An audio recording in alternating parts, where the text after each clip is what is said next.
Guys, Andrew is a part of TurnKey Coach and Barbell Logic. TurnKey was a company that sponsored the Real Coaches Summit this past year. We met at the Arnold and became thick as thieves after that. So Andrew is somebody, and Andrew and Matt Reynolds are two people that have a lot of experience in the field. They, I think, do things with a lot of integrity, which is very rare in this business, especially when there's an opportunity to make a lot of money, which they do, but they do it in the right way. So I wanted Andrew to come on and share his thoughts on what I think to be one of the most important topics of coaching, which is how to keep clients happy, how to fulfill your clientele base, and how to make sure that they stay for as long as humanly possible, not just to siphon more money off of them, but to give them as much value as they probably more value than they expected. So, Andrew, the floor is yours, my friend. Appreciate it, Ram. Really, like I was saying earlier, excited to share some of these ideas. I am super passionate about coaching. It's become my ikigai, if you will, my life's work. Very different path than how I started out. Like Aram said, I am a professional barbell coach at Barbell Logic, which is our parent company, Barbell Logic Online Coaching. Started in 2016, and I've been a coach there ever since. Precision nutrition level one, and have worked my way up at Barbell Logic. I started out as a coach and have worked up the chain of command to be the chief operations officer. So my primary responsibility is fulfillment for the company. Along the way, I also started a sort of skunk work project within the company with one of our clients who was a software developer, and we kind of started chipping away at a software platform, which turned into TurnKey Coach, because we needed more horsepower with our platform than we had at the time, which I'll go into in some more detail to be able to deliver the value that we wanted for our customers. So, who am I? Just real quick. I started out pursuing engineering as a career. I went to Oregon State University to study computer engineering, computer science, because in high school I liked playing video games, and I looked up a catalog to see what could make me the most money coming out of undergraduate. At the time, it was computer engineering. So, did that, but after 4 years in the computer lab, staring at code and getting bored at the opportunities, I joined the Navy to get out of my hometown. I grew up in Corvallis, Oregon, went into the Navy and I thought it would be cool to learn about nuclear power. So I became a nuclear engineering officer, driving ships on the surface warfare officer community and working on the operations side of nuclear power. Along the way, I got my master's degree in engineering management. And then I've always been in sports. I grew up playing soccer, basketball, baseball, got cut from all those teams because I'm not a genetically gifted person. And then went into wrestling and cross country and track just because I like suffering. Wrestling to this day is still, I think, the hardest sport that I played. Although rowing, which I got into in college, that was sort of like the peak of my athletic career. I was a 3-year varsity letter winner at Oregon State University as the stroke. That's me in the front without a beard. And two of my teammates went on to get Olympic gold medal in 2004. Joey Hansen is sitting in the sixth seat there, and Josh Inman got a silver in 2008 in the men's eight. And then I have always been into lifting. I started lifting in high school, and then squatting always just sort of captivated me. There's something about getting done with the first time I ever squat where I thought, well, that is hard. That's one of the hardest things I've ever done. I should probably keep doing that. So I'm a bit of a glutton for punishment when it comes to the things that I like to do. And I've been off and on competing occasionally in weightlifting, just sort of recreationally. It's what I like to do for fun, other than just training. Professionally, after the Navy, I went into manufacturing for Fortune 50 companies, Crane Co., United Technologies, which is now part of Raytheon, working in high reliability electronics and aerospace and space manufacturing. So implantable medical devices like the cochlear ear implant, Mars rover, Hubble telescope, the 787, high reliability, which I would translate to relevant to this presentation, high value products. So what that means Did you is, say Mars rover? yeah, So we really did go to space. You're gonna debunk that for us today?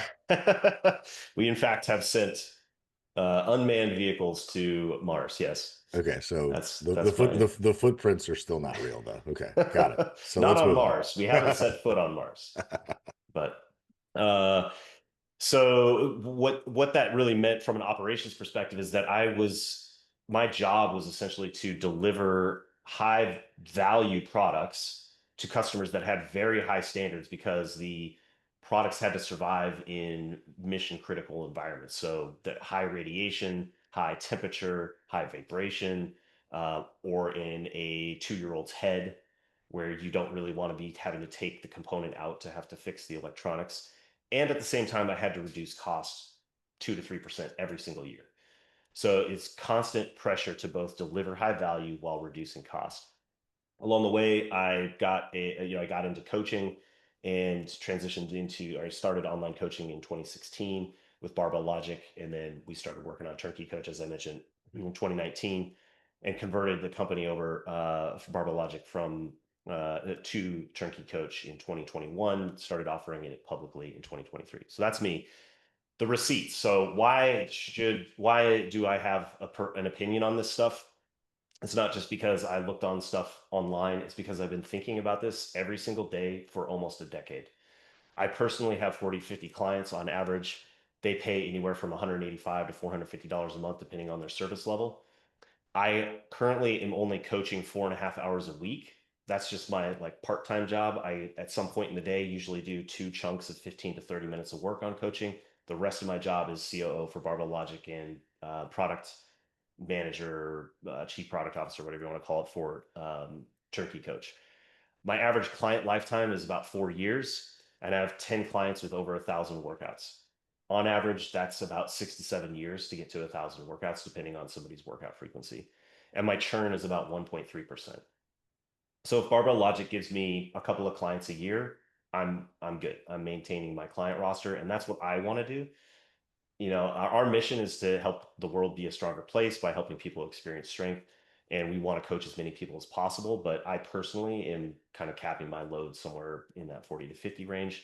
But we have people on staff that are working full time at Barbell Logic that have 60, 70, 80.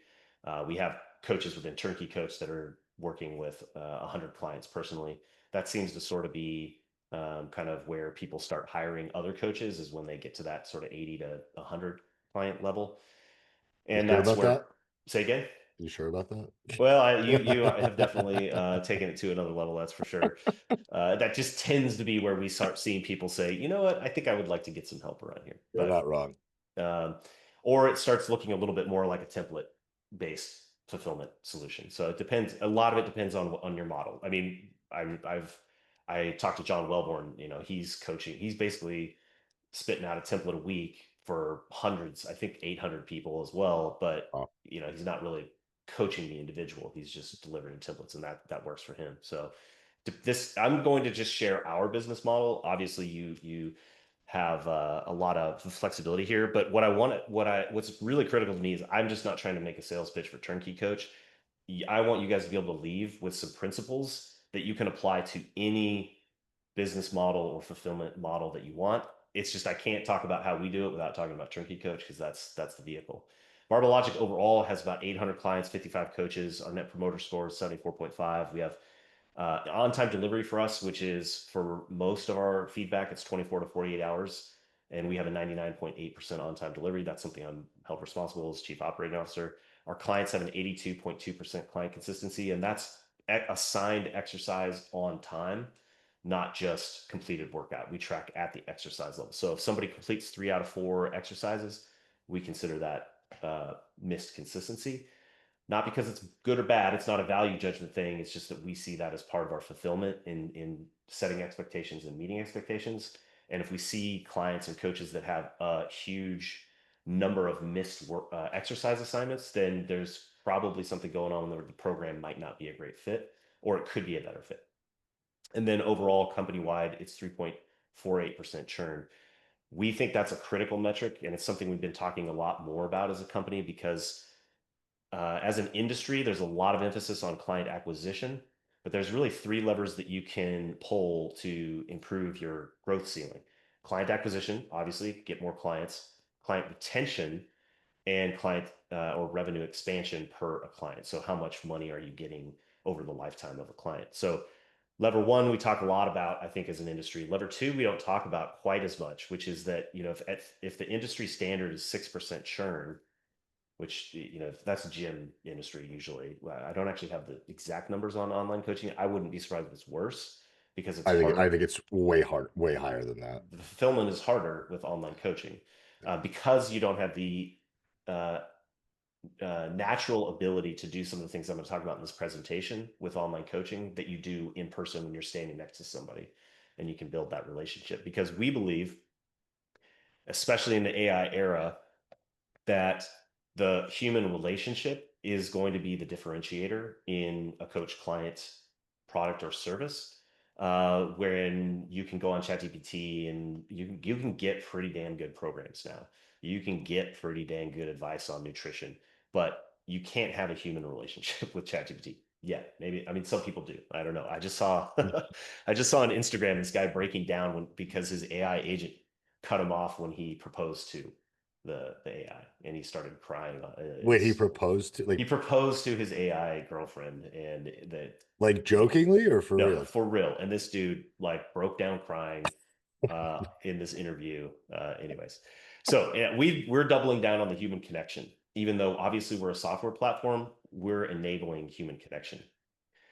More receipts on the efficiency side, which I actually spent more time initially talking about this as part of the value of TurnKey Coach, but I think the churn and the value, the ability to deliver more value is more important. This is my time study from back in June, July, August of last year. So these are my actual coaching pay stubs, the subset of my income.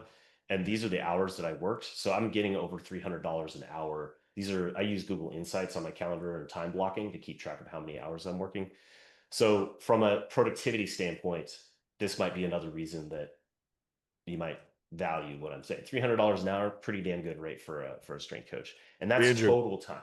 can you go back to that for a second? I was just curious to see how you broke down putting metrics on your actual time worked. So like the reason why you're able to gather this data is because you're literally drawing it from a calendar, which means you have to personally be updating the calendar completely and accurately all the time. Yes, to a degree. Okay. I use a software solution called Reclaim to manage my calendar. And then I also the Google Calendar is the back end. So this is what my calendar looks like throughout the week. It's not exact with every second of my time, but I do keep track of my coaching blocks. So you can see those 15 to 30-minute purple blocks here on the Okay. calendar. So I at least know the coaching piece is accurate. The others, there's probably some squish in here, but you can see some of it's just like focus time. I took half day on Wednesday and went on a hike with my daughter.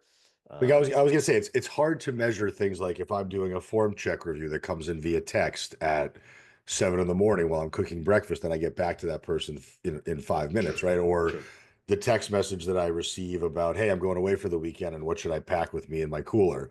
Like yep, that stuff I think is almost, I don't want to say impossible to measure, true, but it's very difficult to measure. So I think when people are trying to allocate how much time am I spending in my business, on my business, how much time true. am I spending fulfilling, it's not always a very clear cut case of how to actually measure that, right?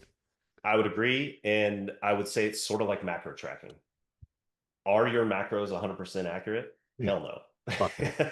You have huge margin of error. But if you start measuring, then you get some sort of a baseline that you can use as decision-making tool. And Okay. that's my philosophy. I mean, I've worked with metrics my whole career, and there is a very dark side to metrics that can create a whole lot of unhealthy behavior and mindset.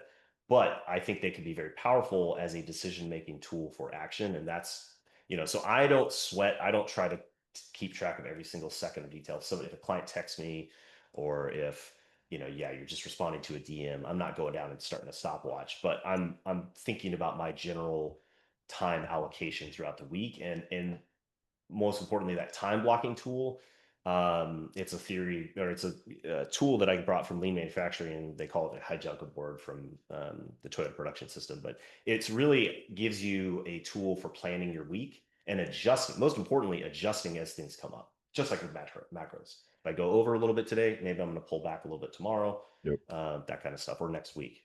Okay. So this is the thing I want to leave. If there was one concept that I wanted to leave with you guys, it's this idea of building trust as a means of adding value. So this is a very simple model for running any business. I got this from a book called The Radical Investor, I think it was, but this came from a story. It's supposedly a Charlie Munger story where he was talking to somebody and laid three straws out on the table. And he said, no matter what business you're running, there's three things that you have to pay attention to: how much value you're adding, the price that you're charging, and how much it costs to run the business. Because the difference between price and cost is going to be your profit. And the difference between value, most importantly, and Aram, you touched on this last week, it's not what you think the value of the service is. It's what your customer perceives the value to be.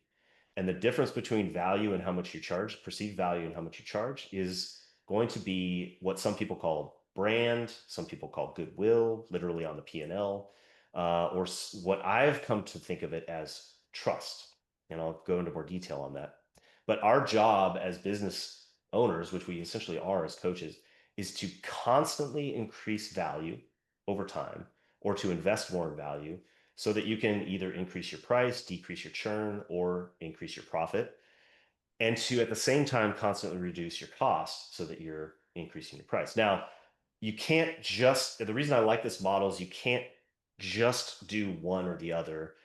For a long time, I focused a lot on talking about efficiency, but my coaches would get frustrated because they would talk about, well, what about the impact that that has on the client experience or the value that you're adding? And I agree. You can't, if my job was only to reduce cost for a implantable medical device going in a 2-year-old's head, at some point that would become a bad decision because now bad quality is going into somebody's head. Same thing with coaching. If you're rushing through your check-ins and giving them garbage, the value is going to go down. And these are not static. I'm drawing it as this nice balanced triangle, but perceived value is always changing, especially over time. Things that they thought was cool on day one are table stakes on day 100. So you've constantly got to be trying to increase value. How do you do that? 10 years ago, I went to a leadership conference, and the facilitators, one of the few corporate leadership things I went to that was actually a value, mostly because it just kind of shifted my perspective. It reframed things for me. And one of the things that she said was that trust is the foundation of all relationships. And especially as a leader, you need to start paying attention to trust. And it kind of left with that. And I was like, oh my God, what's trust? I got to start paying attention to this. And I started going back into the factory, trying to pay attention to whether my team trusted me. And I couldn't put my finger on it, but I could pick up that there was a lack of trust, or that there was friction there. So I went on this deep dive, reading everything I could about trust. And I came across this meta-analysis from the 90s by this professor who studied basically all of the literature on trust up until that point in time, and compiled trust into this definition of a willingness to be vulnerable with another in the absence of the ability to monitor what they're doing. So an example might be a skydiver. If you go and strap another guy on your back, or gal, whatever, instructor, and their job is to pull the chute and you're just going up for a joyride, you're putting a lot of trust in that person. You're going to be vulnerable. Your clients are doing the same thing. They're putting themselves in a vulnerable position, and they have no idea whether you're good at what you do or not, or whether it's going to work. They're choosing to be vulnerable with you. They're doing that based on a continuous loop of perceiving whether you can do, whether you have the ability to do what you say you're going to do, whether you have the integrity, will you do what you say you're going to do, and whether you care.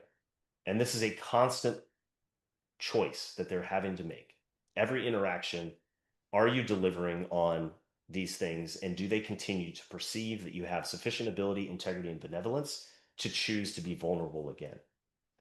And so my thesis is that the best way to continuously add value is to constantly be building trust with your clients in the smallest increment of time that you can possibly do. Every single second, you're trying to add as much value as possible.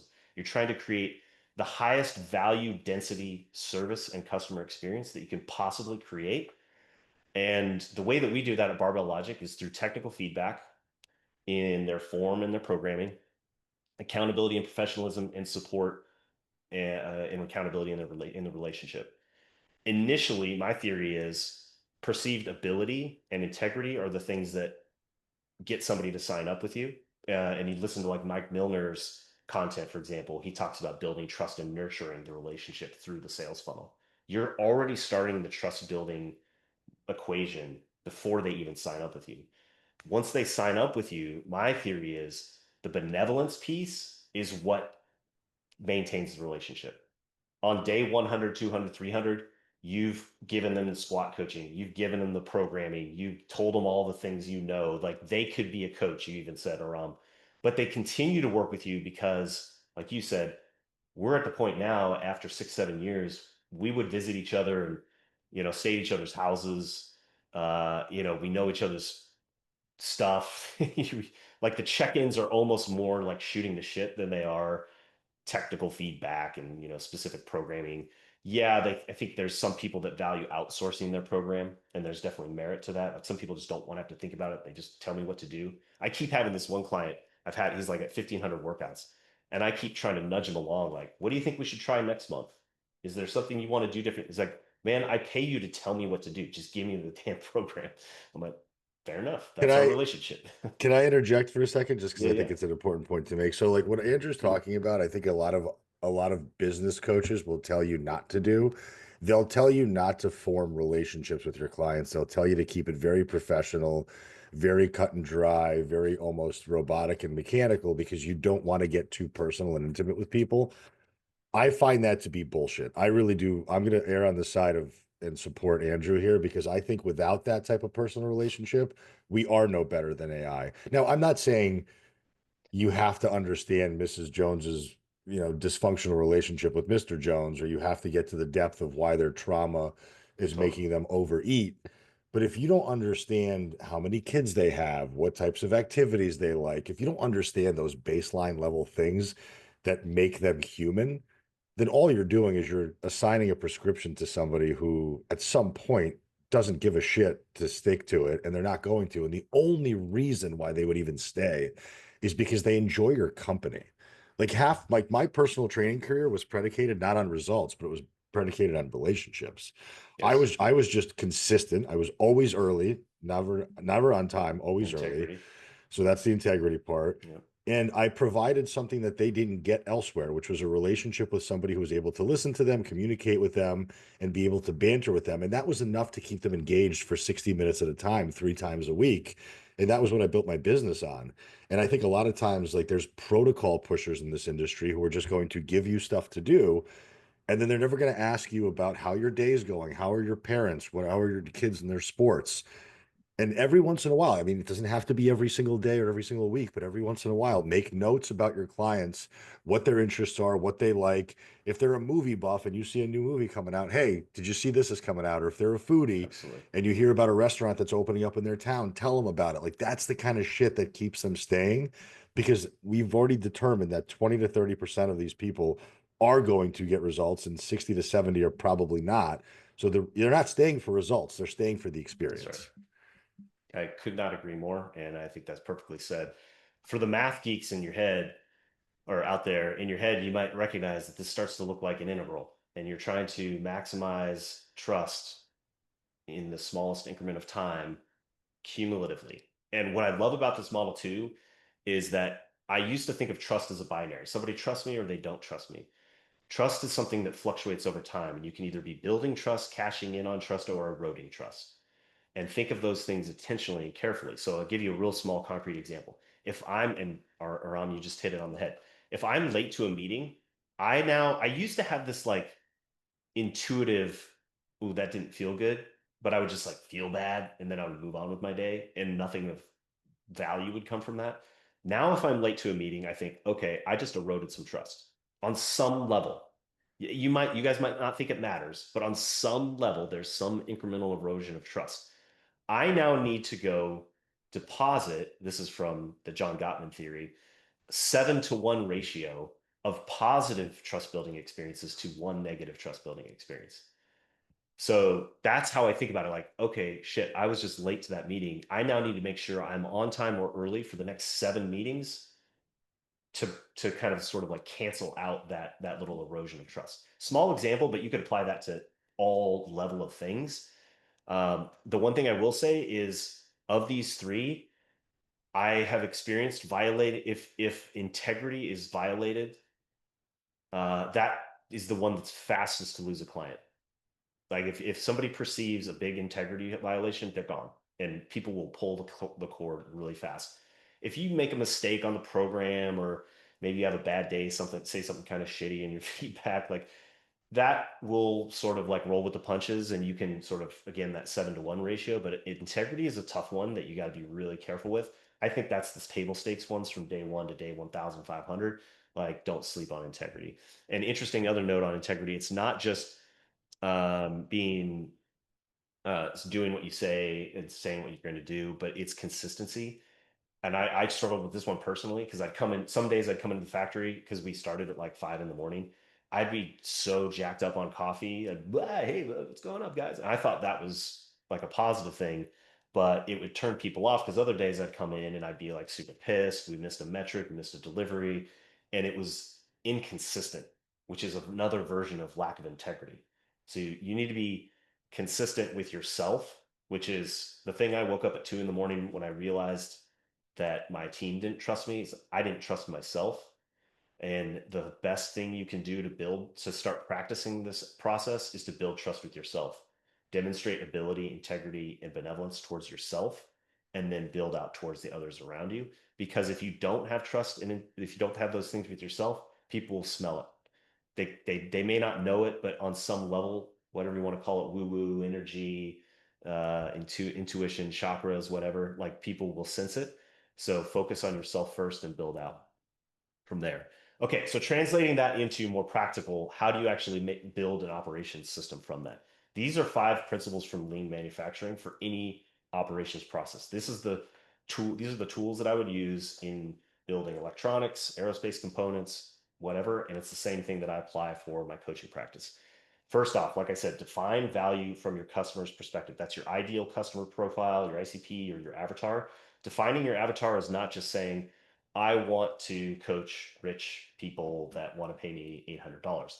Okay, that's a good first step. Second step is, so what does that person care about? What do they value? And how do I then deliver a fulfillment system that provides that value to the person that I want to work with? Second is map your value streams, starting with the customer and working back. Third is establish pull from the customer. Fourth is establish flow through your value stream. And five is continuously improve. So this is what we used to do, or kind of like where we started in a typical coaching fulfillment process. You've got Instagram, you got WhatsApp, you got text, you got email, you got spreadsheet.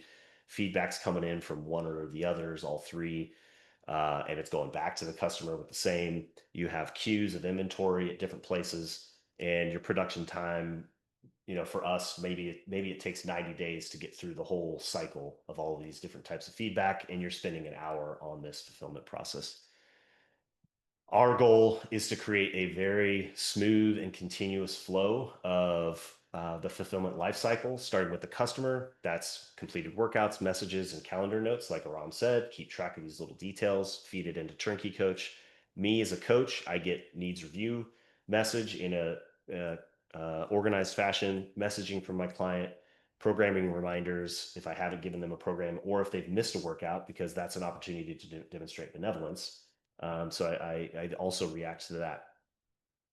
And then in 3-minute video feedback, that's our primary mechanism for delivering those three things, is a 3-minute video. I agree with Aram as well. Last week, you said after 2.5 minutes, I'm out.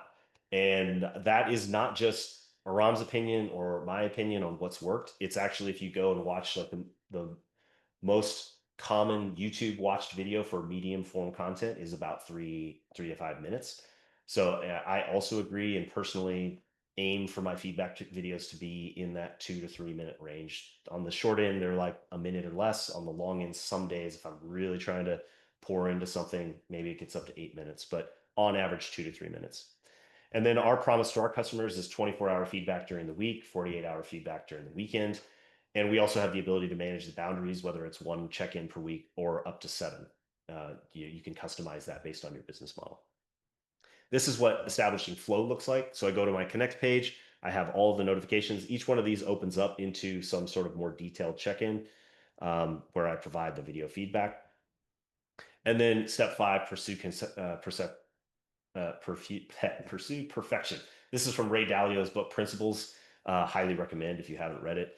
It is a ton of good information, but it's basically this learning loop. You may have heard this in other forms: plan, do, check, act, the OODA loop, etc. But we use this in our business to kind of communicate how we want to continuously improve.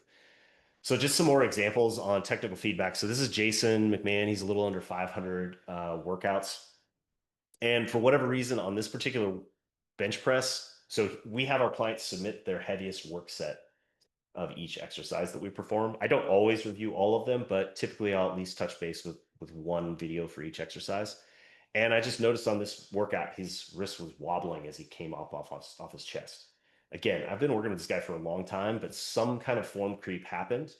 So I brought that to his attention and I told him to squeeze the shit out of the bar on his next bench workout. And he got a 4RM and noted, yes, this made a huge difference. Now, maybe not all of your clients care about this. This client cares about getting his bench press better, improving his bench press. And that was an opportunity to provide that technical feedback, even though I've watched him bench for literally years. He actually left for a year and then he came back and he's been with me again for another 6 months. All right, here's one where I might actually disagree a little bit with we haven't actually talked through this, but last week he said programming is all the same, doesn't really matter. I agree with the fact that programming principles are the same. Same principles, different program. So we talk about our programs being simple, hard, effective, applying to the SAID principle. We use minimum effective dose programming. We know that mechanical tension drives hypertrophy. We know it's got to have progressive overload. We know we need to nudge the zone of proximal development. For nutrition, we know we're managing total calories and macros, portion control, lifestyle hazards. If you've ever been to Southeast Asia and you've heard the same but different, so that's what programming is. So no two client of mine has the same program. Nobody has the same program. I sometimes use the same template for periods of time, and we have a library of templates, but I can click through Adam Fangman, 1,646 workouts, been working with him since 2017. He's kind of power lifter-ish, doesn't really compete, but he's going for, you can see some pretty heavy numbers. He likes to work out 2 days a week with a full body split, which has evolved over time. He used to be on a 3 day split or a 4 day split, and it just kind of evolves based on what he's capable of doing and what he's interested in. Peter Trans, 1433. This guy's a competitive swimmer getting ready for a meet in August. We're on a 3 day split. Pretty similar set of exercises. Again, we're Barbell Logic, so we tend to prioritize barbells, but doesn't have to be. Matthew Foxworth, home gym guy, works at Microsoft. He's doing an upper lower split. Looks a little bit different. Andy Skoukas, he's recovering from a sports hernia. And so we just had the super basic, really light program. But now he's heading off to Europe for the next couple of weeks. I offered to program him hotel workouts, but he just wants to take 2 weeks off. All good.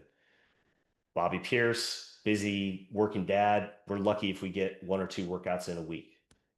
And I customize these and build it. Brittany Snyder, she's my nutrition client or one of my nutrition clients. 1,000 workouts. We do visual food diaries. So she'll go in and post her macros and visual food diary, and I give her feedback and coaching on food choices. And we track metrics as well. Patrizio, I wanted to show this one. He's actually a canceled client at this point. He finished up at 631 workouts. Good example though, where this guy was rocking a pretty hardcore volume block periodized program just because it worked really well for him and he was getting results. But he called me this was back in April 2023. He's like, "Hey, Andrew, I think I got to stop the program. I can't do this anymore." I was like, "Okay, man, what's up? What's going on?" He's like, "Well, I'm about to have our third kid and I just can't train for 55 minutes to, 90 minutes a day anymore." I said, "Cool. Hey, this is what I think we should do because in the long run, if we can keep you training, not because I want to make more money off of you, but because when your schedule comes back, you're going to be in better shape if you keep training."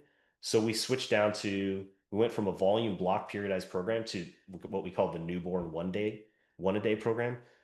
10 to 15 minutes a day, one exercise. And I just kind of waved him through one exercise a day over time. And gradually he'd be like, "You know what? Yeah, I think I can do another exercise." So we started adding in like an accessory. Like maybe we added in dips, I think at some point, chin ups. We started doing some curls, some body weight stuff. And lo and behold, within like 6 months, he's back up to 2 lifts a day hitting PRs. That's what customized programming is, in my opinion. Yeah, and I don't disagree with you. And when I meant, I guess I should have provided more nuance in my theory, because my theory is very much similar to yours. But at the root of what we're doing is we're programming movement, right? We know the five basic movements are push, pull, hinge, Yep. lunge, squat. Agreed. Agreed. It's just an iteration of that. So if Mrs. Jones 100%. can only do three or less workouts, most likely it looks like full body. If Yes. somebody can 100%. do four plus workouts a week, well, that's going to be a little bit more body parts split related. If 100%. somebody prefers heavy lifting, they're probably going to be more powerlifting barbell people. If somebody's super fat, I don't give a shit if they lift or not. Just go and do cardio as much as you can until you become less fat. So Yes. Yes. I think the overall arching theory of programming needs to be, like you said, is it simple? Is it is it progressible? Is Yep. it including mechanical tension, strength, form, tempo, control, blah, blah, blah. Yes. Yep. But you're going to always have iterations per person. I think, but when I see the word custom on somebody's programming online, I think the client thinks that they're going to be getting some like, I'm going to get a different exercise than Blake's going to get, and Blake's going to get a different Right. exercise than Grace is going to get. Well, no, because Blake and Grace and I should be squatting. But Sure. Grace has a V squat machine, Blake has a Smith machine, Sure. and I have a dumbbell. So I have a goblet squat, he's got a Smith machine, she's got a V squat. The pattern doesn't change. Correct. The implement changes and the intensity and variability Do changes. So you do you think new clients understand that? Like, do you think that? no, they Yeah. don't give a No. shit. So Yeah. when I assign training to them, I ask them how many days a week can you train? Exactly. Three. Cool, full body.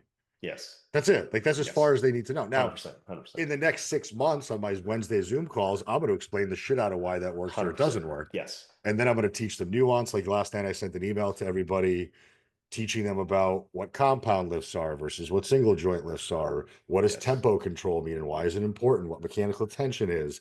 Yes. Why, when you see a rep range of 6 to 15, you should err on the side of 15 at the beginning of a set and then six on the bottom end of the set. Yes. So like that's the shit that your average gym goer has no clue about, but they also need to get into the gym and just dirtily and imperfectly just do the shit like we did, Totally. feel it, and then start to assign verbiage to it. Because if you start I would throwing, say we 100% agree then. yeah, And so what you're talking about there is investing in trust by demonstrating ability and helping educate them. They can take as much or as little as they want. Like some people probably geek out on that and love it, and other people are like I said, that swimmer was just like, just tell me what to do. exactly. And you get to provide what they value and invest in the client. I Uh, just think for coaches that are on the newer side, the reason why I try to not scare them away from templating stuff is because they're going to sit there and spend 7 hours writing out 3010 for tempo for somebody who's never lifted before in their life. And I'm I like, actually love that point. you're wasting your time. Like I Mrs. love that point. Jones doesn't even know what 3010 means. The guy that's been Yes. training for 17 years who's fucking about to peak, yeah, sure, he needs to know tempo numbers. But I think the newer coaches are like, well, I have to set myself out from the pack. I have to be so in the weeds with programming. When you look at like somebody like Jason Brown, it was like, here's a conjugate format template, Yep. here's three exercises, here's a conditioning movement at the beginning of it. Yep. Adios.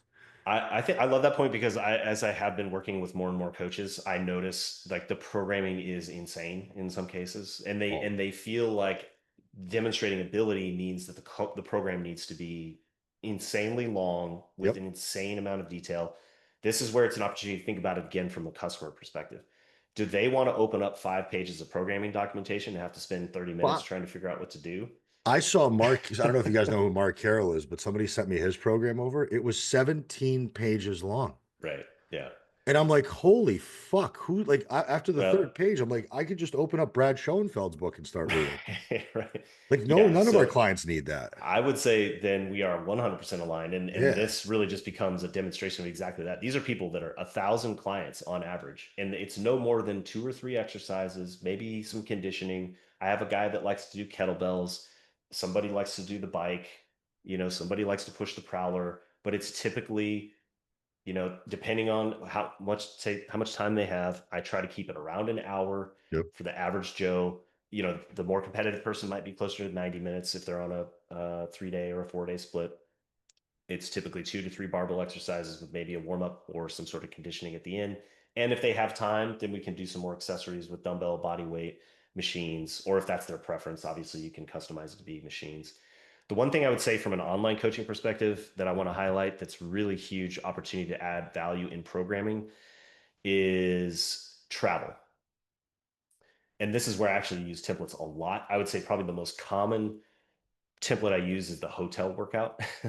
It's just 3 or 4 exercises that most hotel gyms have. And so when somebody travels, they can block it off like this if they just want to go. But I often will try to get actually like Paul goes to Taiwan so he goes to Korea. Sorry, actually not Taiwan, Korea about once a quarter. And so we just switch over to this total hotel gym workout profile. He maintains progress and consistency. I can continue to add value. So I don't lose people over the summer. I don't lose people when they have a work thing. I don't, if they want to take the time off, great. But that's again where I add value from programming. And I think online, this is my argument for why online coaching I think becomes better than in-person coaching over, after the first few sessions because you can add more value over a longer period of time.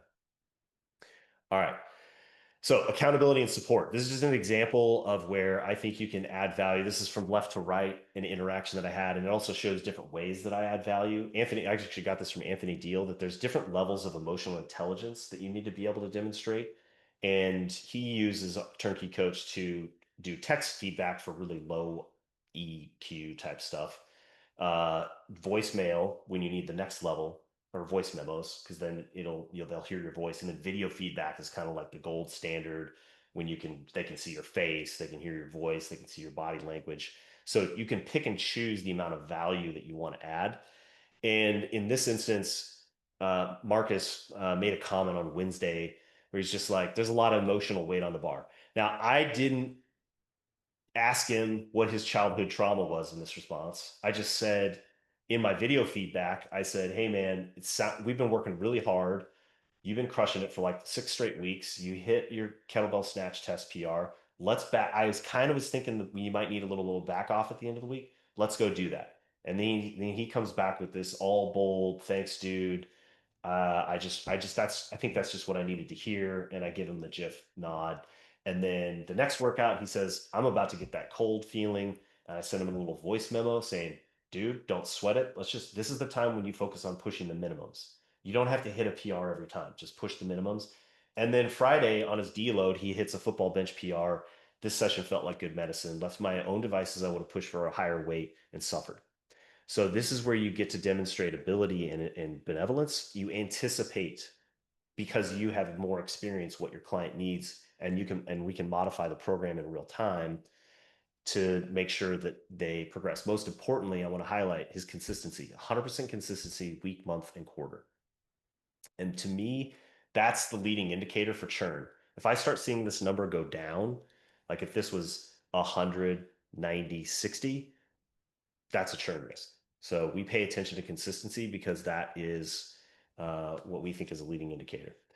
Okay, so what does this look like over time? So between 2016 and 2018, we were using a combination of TrueCoach before they had video integrated, a forum, old school forum, like you remember the old bodybuilder forums, and YouTube. And we were bouncing between 3 different apps. And I would do my interaction on the forum. I would write the programs on TrueCoach, and the client would upload in YouTube. And once a week, I would do programming on Sundays. I don't know if anybody raised their hand, have gone through the days of programming for 5, 6 hours on a Sunday night. It is no fun, but that was my life for about 2 years.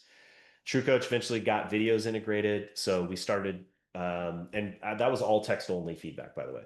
And then in 2018 to 2020, we were using TrueCoach text only feedback, and I started splitting up the programming into chunks throughout the week, and I was averaging with 20 clients about 90 minutes a day. From 2020 to 2021, I started in experimenting with Screencastify plus TrueCoach to do some video feedback. I had tried over the years, but it was always too slow, too clunky. Tried it on my phone, tried it with this app, that app. Screencastify finally got to a point where I could do it. It just took a lot of work, and it was a lot of context switching to administer all the video into TrueCoach.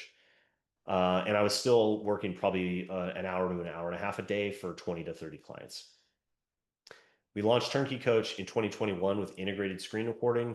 And that's when I had the breakthrough in my ability to that value density breakthrough because we have video feedback and that poll-based workflow, now I'm down to 30, 45 minutes a day with 40 to 50 clients. And the progression here you can see with the color coding is that I now, instead of programming being the separate thing, support being the separate thing, form being the separate thing, I package it all into that 2.5 minute video.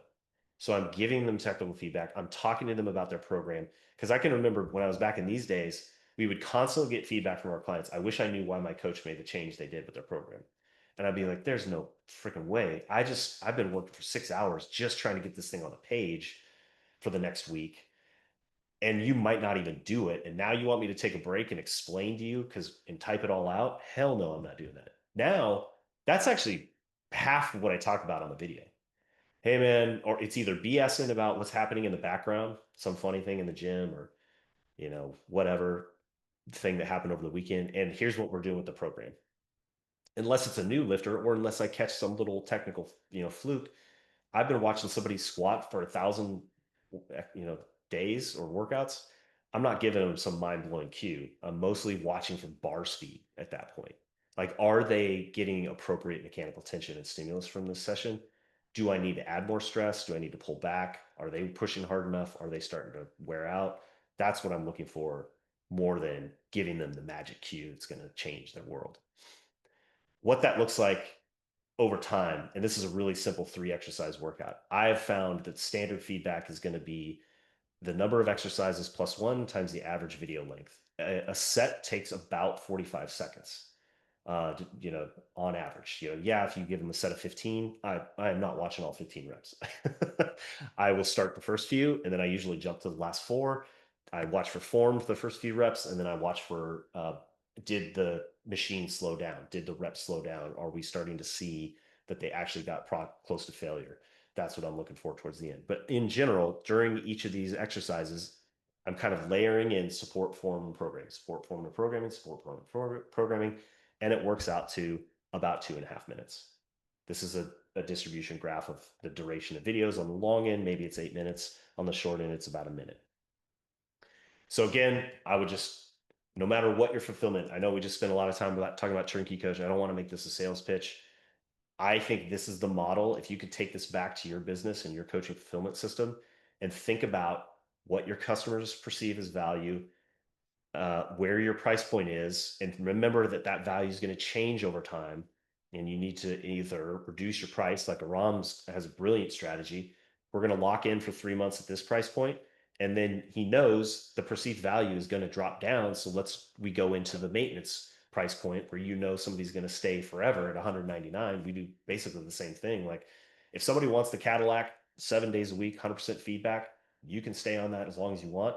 But eventually, most people want to drop down to like 1 or 2 check-ins at most a week, maybe less. And that's at a sub 200 price point. So we just shift the triangle down, which, because our delivery model is based on that video feedback, I know that there's a direct correlation between number of check-ins and my time.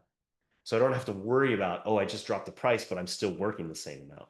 Because I bake it all into that video feedback and it's the same, I just set the boundary at number of check-ins per week, and my cost moves right with the price point and the value that the client is getting. So take that model to whatever tool you're using, whatever system you've got, and I think this will still help. If you want to dive into this more, and I could drop these links in the chat if you want, we have a free ebook on maximizing profit, which is basically just a deeper dive into this. Or if you're interested in learning more about TurnKey Coach, we can do a discovery call.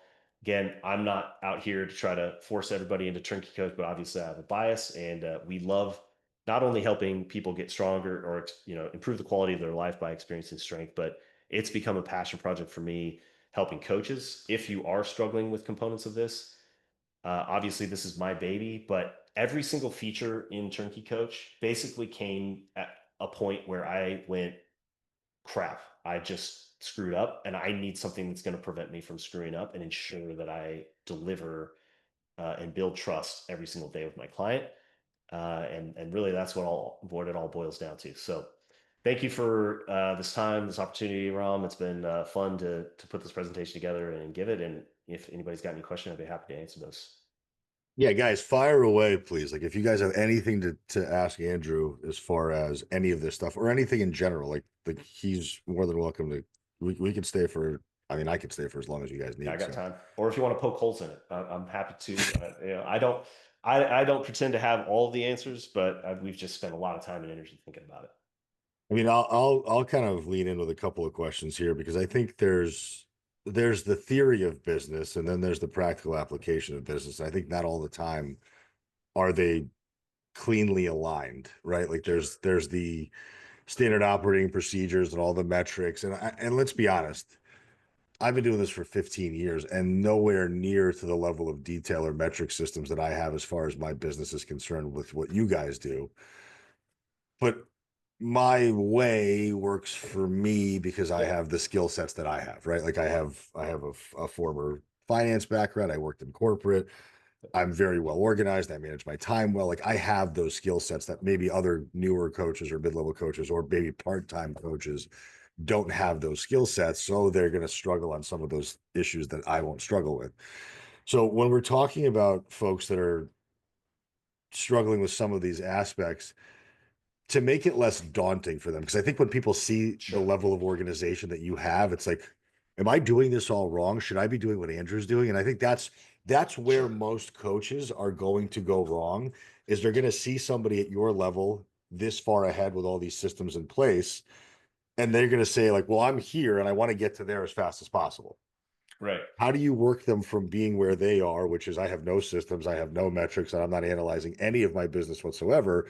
Right. And how much do they really need, quote unquote, to be able to actually still run a successful business? If you're an individual coach on your own, I don't think you need to have a ton of metrics. I do think it would be good to know how many clients you're losing per month because you kind of need to know how many to go get. And it's a good just it's the most real indicator of the price and value component of your business. And it's easy to track. It's not that hard to know. Like, well, I lost somebody this month, and so I would say that is definitely a starting point in terms of metrics. Net promoter score, I wouldn't worry about. Consistency, I wouldn't worry about. Although, again, Turkey Coach has that baked in, so there's a lot of things that if you're starting out, we actually seem to make more sense to somebody starting out than to somebody who's established and has a bunch of systems. Because Turnkey Coach, the whole vision, the reason we called it Turnkey Coach is that you sign up and it's basically tells you what to do. Like that connect page. The biggest difference that I see with Turnkey Coach and other platforms is other platforms over index on information and we index on action. So I again, going back to those 5 steps, this is where I would start. And it might seem complicated, but it's 5 things to do. Figure out what your customers want, draw it. This value value stream mapping thing has been turned into this black art, magic thing. But back in the day when Toyota Production System, when they first developed it, it was dudes out on a manufacturing floor with a pencil and paper, like trying to figure out what the hell they were doing. And so it's just sit down with a piece of paper and draw your fulfillment system. Don't overcomplicate it. It's like, where's your customer? What are they sending you? How is it getting to you?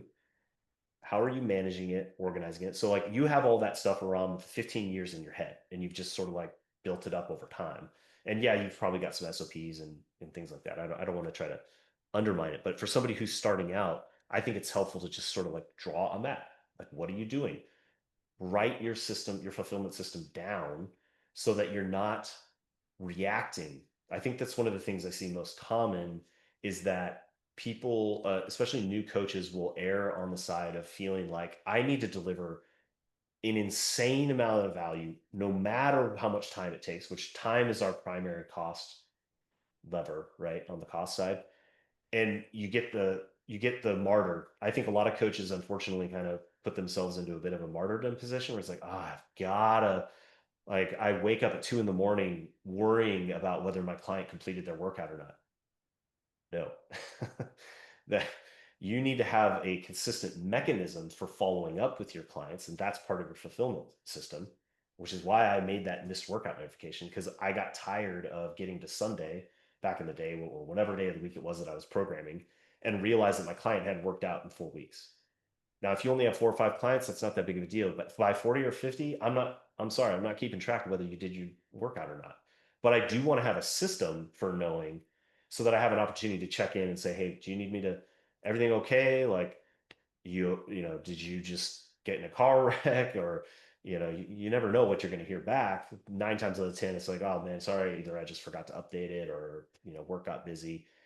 And I'm like, cool, let me just give you one exercise for the rest of the week, and you just do what you can do, and we move on.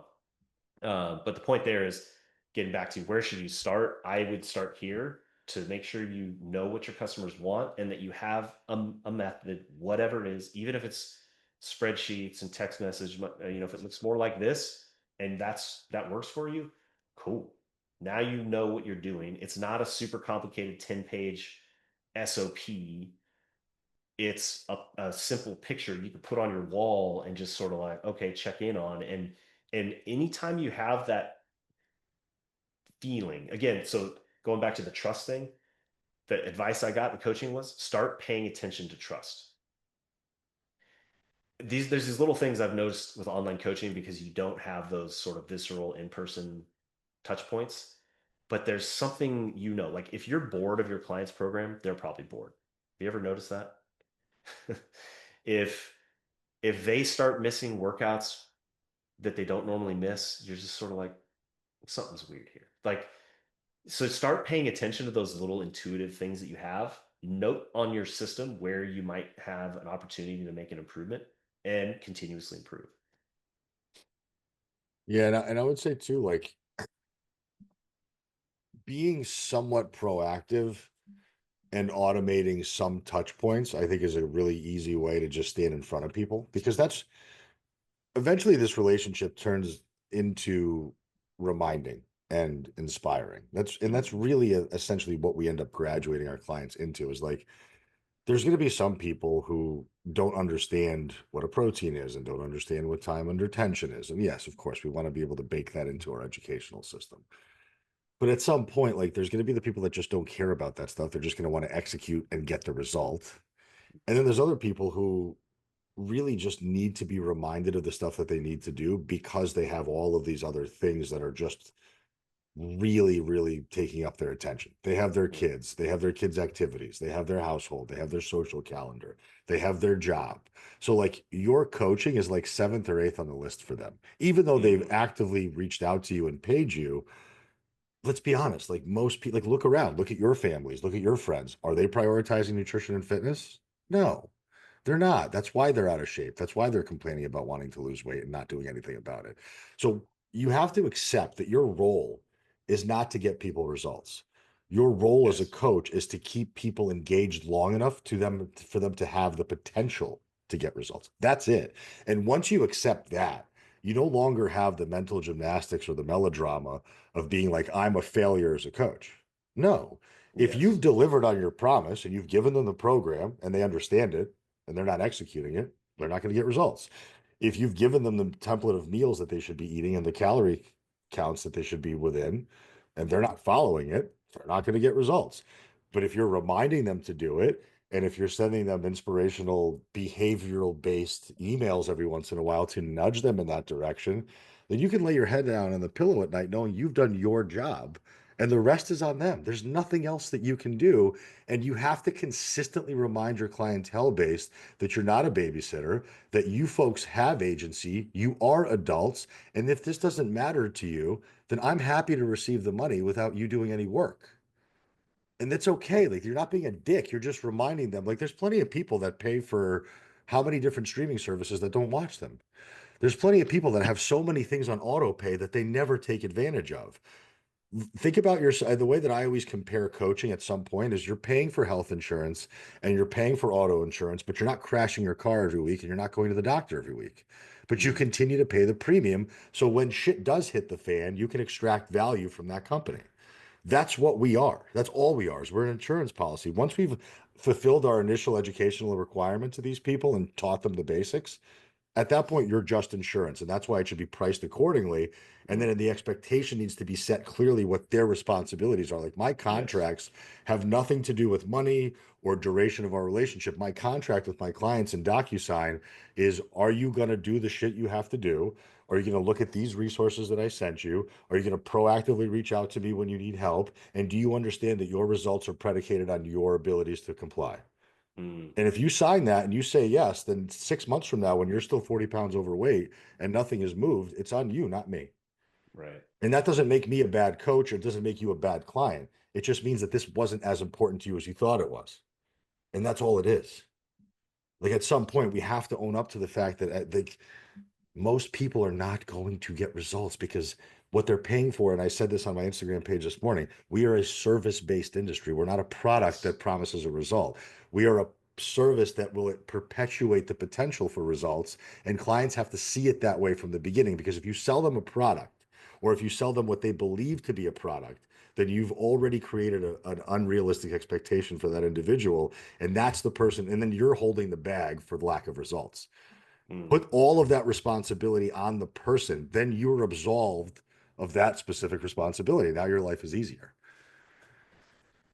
Yeah, I think that we talk a lot about our CX teams that we're constantly trying to set expectations, meet expectations, set expectations, meet expectations, and that I think you have said something very powerful there about ensuring that you have set the expectations very clearly about what they're supposed to do and what you're going to deliver, and demystify that, like, what whether I felt that the same for a long time, that if my client wasn't getting the PR or losing the weight, I was failing. And that's not true. Like the service, like you said, and we consider ourselves a service-based company. That's what I think Matt has done with professional coaching. All of this came from him driving us to be the best service that we could possibly be, which is rare in the fitness industry. That's not usually, most people I think are, especially when we were at the Arnold, that was a product industry. That was a product industry for There was sure. almost zero service happening there. It was just No. like, let me sell you some shit. But I think online coaches too sometimes fall into the trap of almost thinking that they have like, and I'm gonna name names just because I know them. And you guys probably know who Jason Phillips is from NCI. And when Jason talks a lot about coaching, he's very hardcore in the messaging that if your clients fail, it's a direct reflection on you. Now, while I Mm, think there's some truth to that in certain levels of context, I think at the end of the day, to own all of that responsibility is a very heavy burden, and I don't think it's fair to put all of that on the client, on the coach. Again, if you have very descriptive, very clear, deliverable expectations. Like, I'm going to give you XYZ thing. This is what I owe you, right? This is what you're paying for. You're going to get a plan. You're going to get macros, calories, workouts. This is going to be the feedback process and feedback loop. This is going to be the communication frequency. If all of that is laid out, I can't see where you haven't done your job. And I think mm, that's where you have to be able to say to yourself and ask yourself truly, honestly, this week, if Mrs. Jones is failing, is it because of something I didn't do? Or is it because of something that she could have done better? Almost 99% of the time, if you're doing your job, it's not your fault that they're not getting results. mm. And you have to also be okay with the fact that all your clients aren't going to get results. Like I just checked the other day, I think I'm at 540 served coached since 2021 when I started my intake process formally. So it's been, so realistically, I probably coached 700 people. Out of those 700, how many people have lost weight and kept it off? 15% maybe. If I really, I mean, I don't know now because how many people left and probably put weight back on that I don't know about. And we know that that's an honest statistic. We know that 98% of people regain weight. That's just the statistic in America. So that's not our fault. That means that the habits were never built.